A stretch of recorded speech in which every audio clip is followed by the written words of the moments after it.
Right, let's see. Where are we now?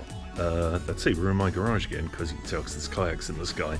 So I don't know whether anybody has really remembers this, but this is the oil feed and there's a nut there that I just couldn't get off. I've just tried to get it off and I can't. So what I've done to get it off is weld a nut to it, which is a new nut, one that's 9/16, so I can use a regular socket on it. And I have 6-point sockets, not 12-point.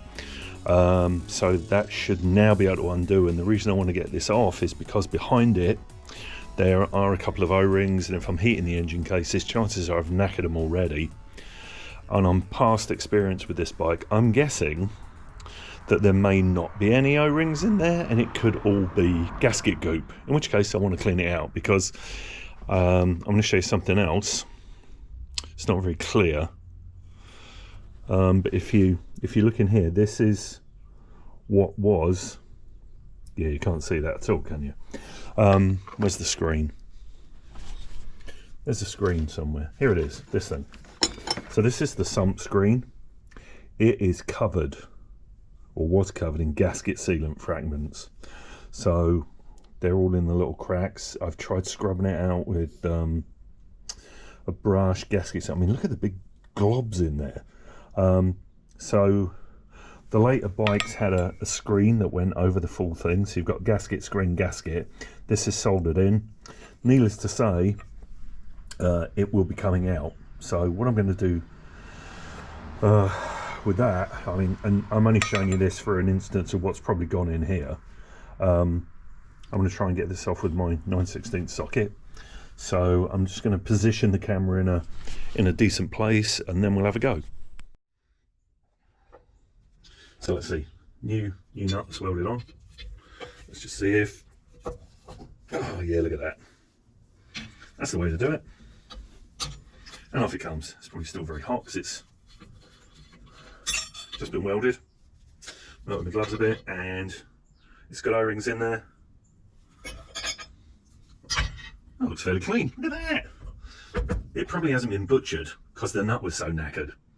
But anyway, we'll get a new nut for that, put that on, and that'll be good. And I'll put new O-rings in there as well. So that's great. Now I can heat these cases and not worry about it. The other thing that I did here, I don't want to see this thing where my finger's pointing. That is a sump valve. There's a ball valve in there. That way it's blocking. That way it's open. It stops oil going back into the sump. I've just checked it by spraying cleaner down it, and it's in the right way. It holds fluid, and then the other way up it allows fluid to flow, so that's good. I don't need to replace that. So the next step I'm going to do is heat this up on the grill and do another bearing job. So let's see, we're going to put some new bearings in now. I'm going to heat up this case, move my gloves first, heat up this case, which is kind of like the main case. It's got the crank bearing on the other side, the high-speed bearing there, or the output shaft bearing. What's interesting with the bearings is that for the crank bearings, I can get into them, they've got shields on them. It's wrapped in plastic, so I have to pull the shields off, because on this side there's oil. I mean, it's blow through. The oil goes through down into the sump where the pump is, and when it's both sides, I left the shield on the other side for one of the on one side, on the primary drive side. So I'm gonna have to pull these off, and then this is going in the grill. The grill's warming up as we speak, and it'll sit there for 20 minutes at 150, 200 degrees C, 300 degrees F-ish, 350.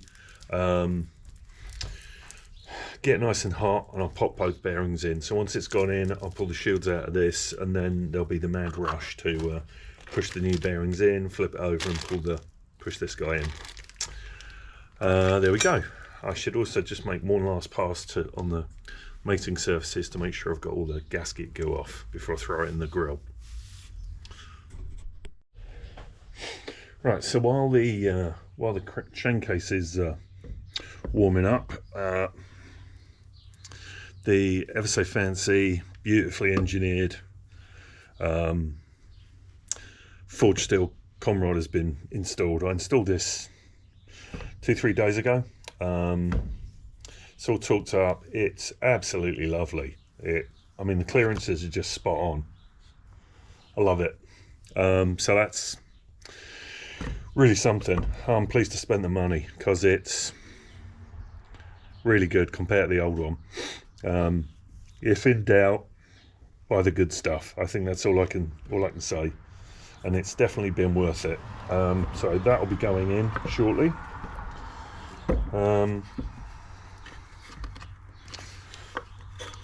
Let's just put that there, so that's sitting in there. Cover that back up.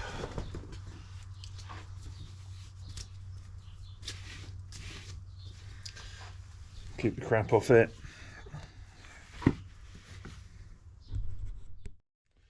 So here's the one of the main crank bearings with the seals on it. And simply to get the seals out, it's pretty brutal. Stick a screwdriver under the seal,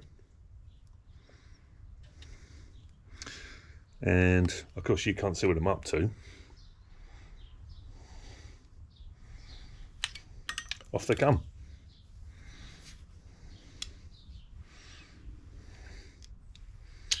There we go. So now, no seal.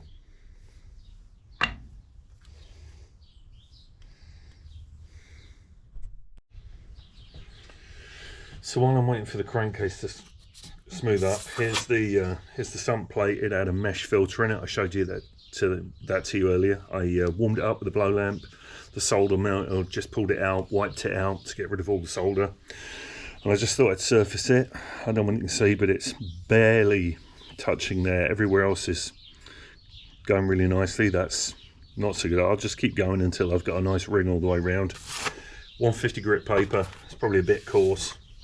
Surface plate. And just do that. Bizarrely therapeutic.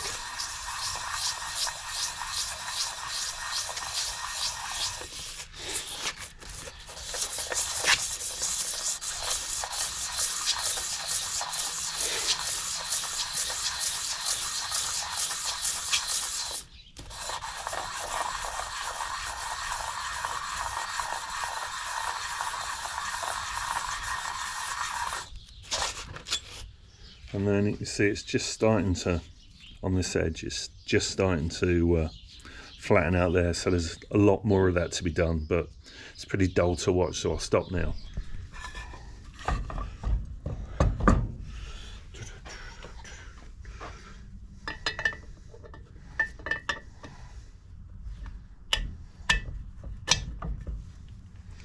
Right, and I need to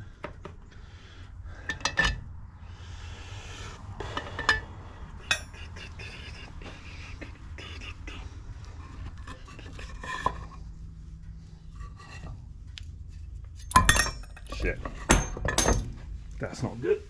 I don't like that.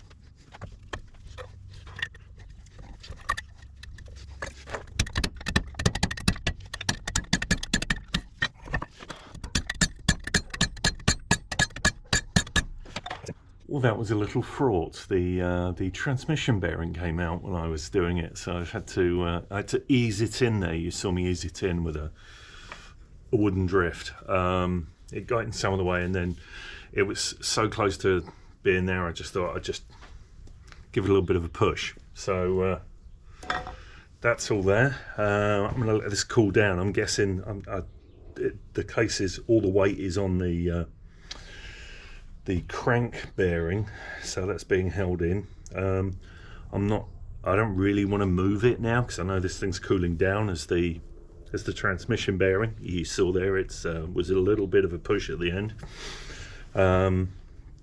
Just gonna let this cool down, and then the next thing I've got to think of is the tool that makes the tool that I can use to pull the crank through on this side. So I'll start with this side. I'll put the case in the stand.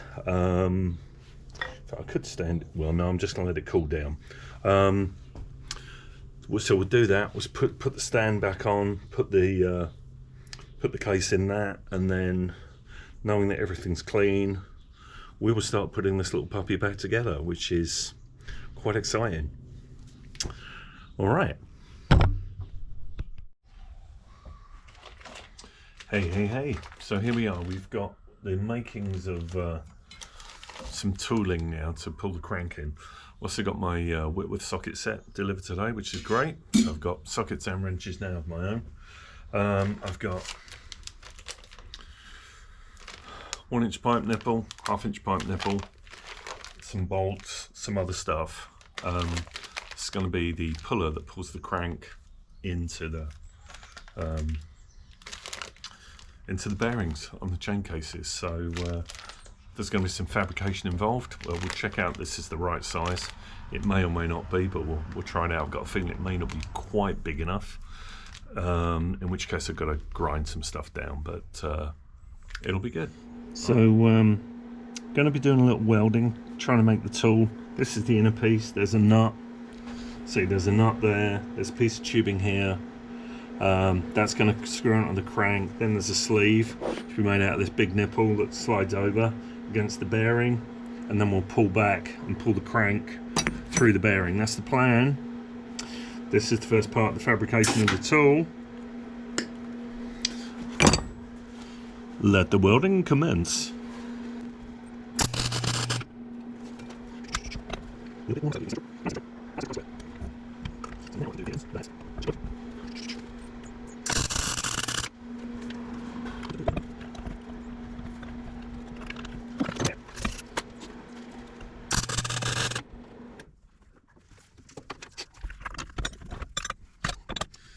So we'll let this guy cool down for a little bit.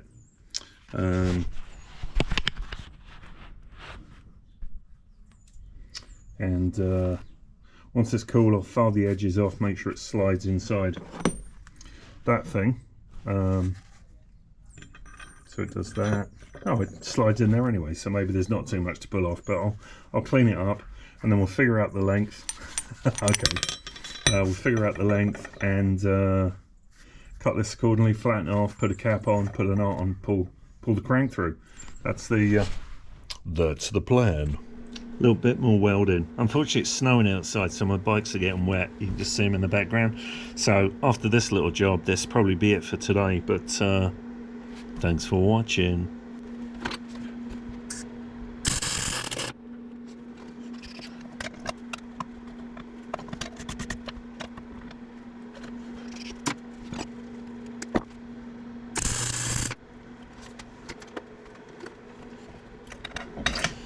So whoop, this is pretty hot, but it's got the thread of the crank there. Here's a piece of tube, here's the bolt, which I'm going to use as the puller. That will go on the outside, or where's the other piece gone? I've lost it, here we go. So that will go inside here, against the bearing, and then I'll cut this sort of somewhere around there so I can pull the crank through the bearing. Like that, that's the purpose of this. Right, that's it. I got wet bikes to clean. All right, so the mailman has come. I was going to say the postman. Yeah, I guess the postman. Well, actually, UPS has come, and got a box of stuff. And I thought, you know, why not open it as part of the video, just to see what I'm doing, or to see what I'm buying. So.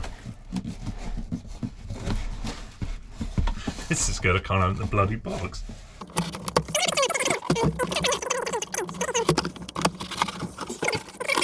Alrighty. Ooh. Alright, super important stuff. Let's just see what we've got. We have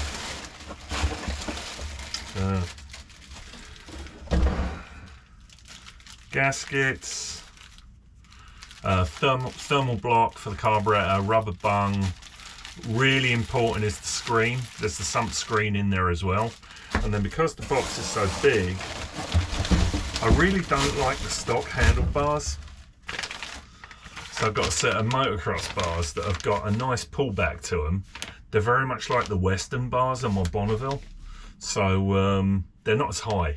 I don't like the high bars that the Brits thought the Americans loved on their motorcycles. So a nice pair of motocross bars. Got the crossbars so I can break my teeth on them if I fall forward. I think I've got a Renthal crossbar protection pad somewhere. They're not Renthals, but anyway, so that's the exciting stuff of what we've got. So those will be going on the bike. I'm really excited about the screen.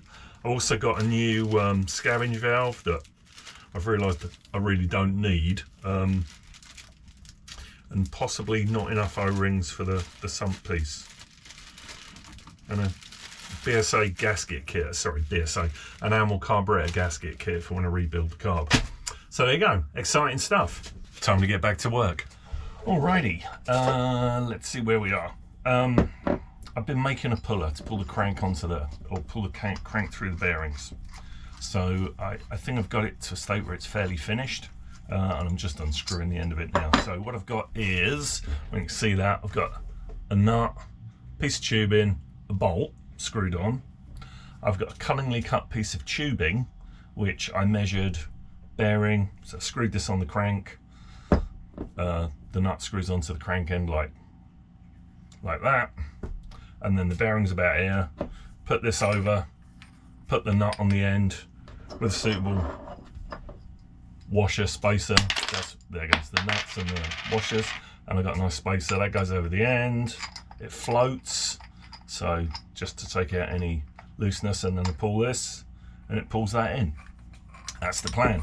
So got some oil there as well, which is nice. I probably should clean that up a bit, but it proves it's working. Anyway, I will attempt to pull the bearing down onto the crank. So I'm going to have the crank in that box thing I made. Put the case over the top, screw this on, get it fairly level, give it a little bit of lube, tube, washer, wind down the nut, pull the case down onto the crank. There we go. That'll be the next video clip.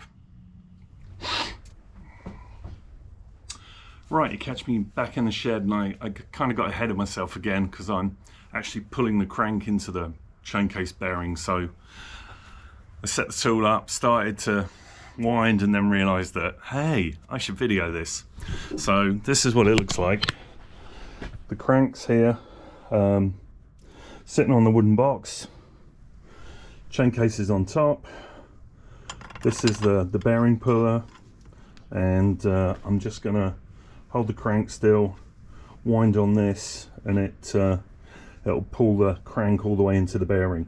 I did lubricate the bearing surface with a little bit of oil, so that should be good. Let's put you back up here, bend you down so you can see. There we go, so you should be able to see this. 9/16, grab the back of the crank, and then literally it's a case of just doing this.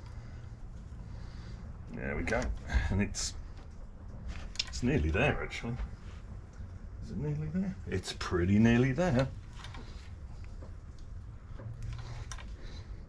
I should have stopped a little bit sooner. Let's give it one more. If I wind it one more time. Oh man, I can't. That's tight.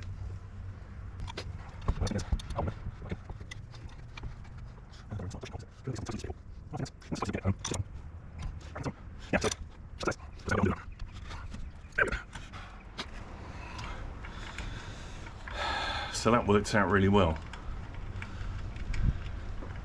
Take that off. This off. Come on, this way. So that was the top cap, spacer. I used two nuts to just get on there. You'd think it would be easy. You would.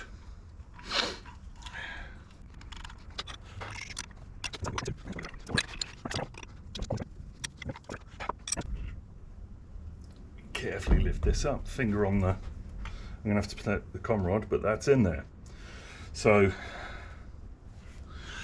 probably should have thought about this a bit more because I need to put some protection on that. So right now is my nice little microfiber cloth. Stuff that in there and there. And lay that down. So the next thing that happens after this is I need to clean it all up. Make sure there's no bits in it. Then we're going to drop the other crankcase on. And gasket seal it. Put some gasket sealant on. I've got some Yammer Bond, so and then it's another case of using this guy because it screws on here. That guy is going to go on there with some gasket sealant on it, and if I can bolt those up today, that would be a brilliant brilliant day, and I can pop this back in the engine stand. So I've cleaned up both sides of the cases. This one's all nice and clean because I'm getting my grubby fingers all over it. That's going to sit there for now. The side with the crank side, I've just gone over that with Permatex with carb cleaner, get all the crap off that. I've got Yammer Bond. I did joke on our webpage about using blue Hylamar. No, but funny enough, I had to buy a tube because I want the nozzle. Yeah, that'll work. We'll figure it out. I'll find a socket. Probably, yeah, actually that would work. I could use a socket or yet more washers. And that's probably not, oh, it's going to screw down, isn't it? Yeah, that'll work. That's going to be it. It'll screw down. And of course I can't put this on first, so that'll be a thing. And now I've got oil on my fingers. But right, so that seems to go on pretty well. We can put that on. If it all goes wrong, I do have my soft hammer just in case, but we'll put some gasket on. I'm only going to do one side, obviously, and I guess what I could do, no, I'll do that side. This one will drop on, it'll be good. That's what we're going to do. Right, give me some time. Okay, Yammer Bond, here we go.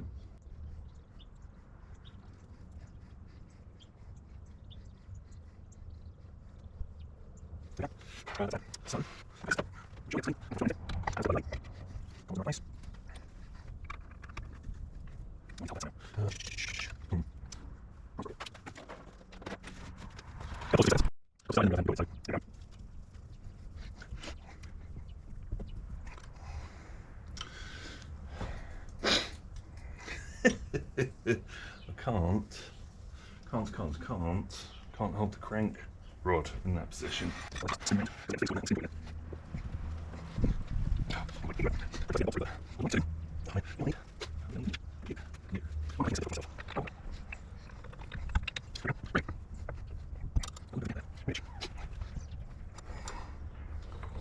That absolutely could be that my thread has topped out on the bolt, which is what I think it is.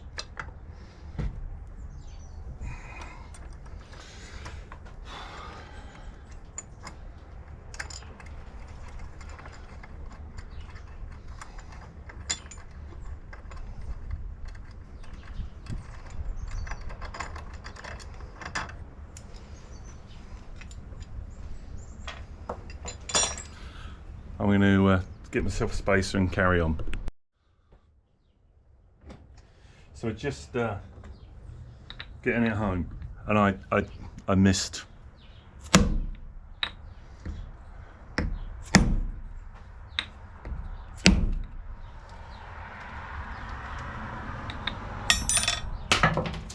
That's the old conrod falling out. Sorry, the old gudgeon pin falling out. I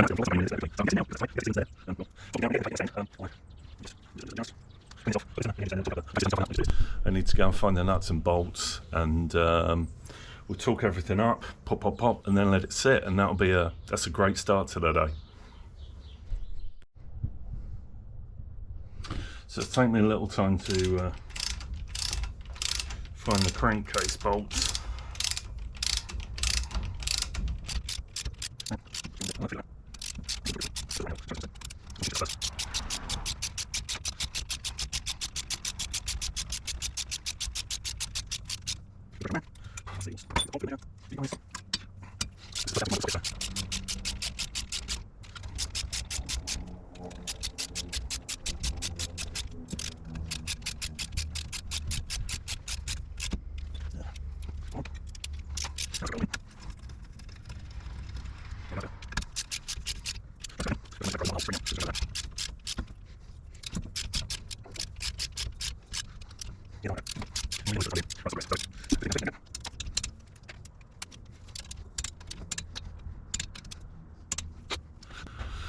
Now I'm just going to wipe around because I've got a little bit of excess goop, so I'm going to get rid of that with a paper towel all around the cases, try and clean it all up, and that will be that.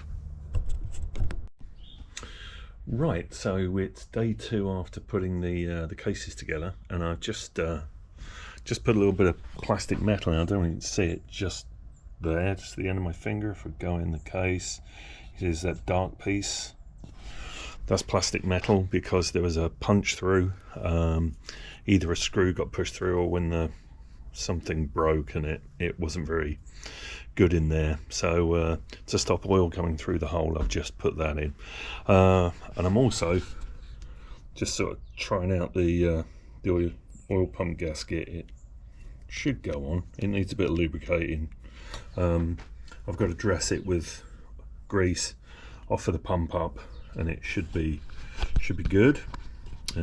Sorry for the shaky camera, I'm trying to get the tripod out. And then my pump,